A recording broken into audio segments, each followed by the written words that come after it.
Hi, my name is Jessica Pollard, and I am so excited for this opportunity with Prospera. Supporting moms is something that is very near and dear to my heart.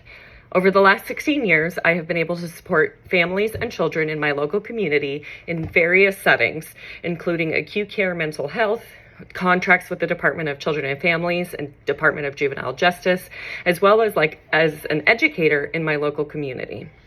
In this session, I am working with a mom who has come to Prospera for support with her depression. Earlier in the session, we talked about how she has feelings of inadequacy, feelings like she's never doing enough as a mom, and that she tends to isolate herself away from her children and family and her support group. I'm going to be talking with her about how Prospera uses CBT, or cognitive behavioral therapy, to support her understanding of her thoughts, her feelings, and her behaviors, and how those three are interconnected. And that if we can change her thoughts, we can hopefully change her feelings, and thus change her behaviors of isolation. So I'm going to go ahead and get started. So earlier in the session, you mentioned that you were feeling very overwhelmed, that you're feeling like you're never doing enough as a mom. You have a 3-month-old and a toddler. Those are very demanding ages. I know that can be extremely overwhelming when they both need you for their own reasons a lot of the day. So you also mentioned that when you're feeling like you're never doing enough, that's making you feel very depressed and inadequate, and that you tend to isolate and lock yourself away in the bedroom, away from the kids, away from your family. So I think what's happening, at Prospera we use something called CBT, or cognitive behavioral therapy.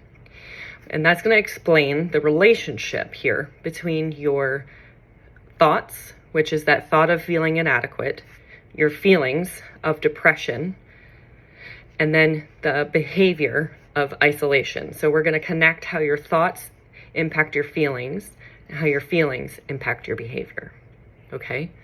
So what I'm noticing is that when you're saying that you think that you're never doing enough, those feelings are making you feel depressed, making you feel sad and inadequate. And when you're feeling sad and inadequate, you tend to isolate yourself and lock yourself away in the room and away from your support system. And unfortunately, what happens is that behavior of isolation tends to just reinforce those negative, depressed feelings. So I think what we need to try to work on is finding a way to change your thoughts so that we can change your feelings and then your behaviors. That might look like getting out and about throughout the day with the kids. That might look like calling somebody in your support system for help and talking with them or texting them.